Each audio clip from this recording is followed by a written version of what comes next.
te nga aimé vidéo bi partage ko ak sa xarit yi. bu fekkee nag yaa ngi soog a seetaan suñuy vidéo xamal ni kat ci chaîne bi vidéo am solo rek la ñuy def kon abonné wul gaaw activé cloche bi comme ça vidéo buñ dugal rek da nga am ci sa YouTube directement.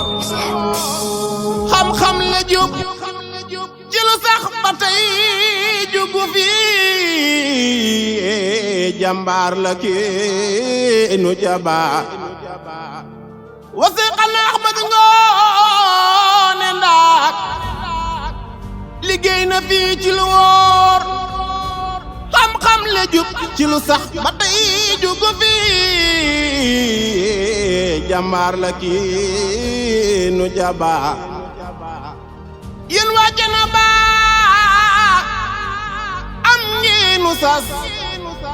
am ngeenu sas na ngeen jóg tatakoo ta bennoo ndax ñu am baza xuraba lii cu amee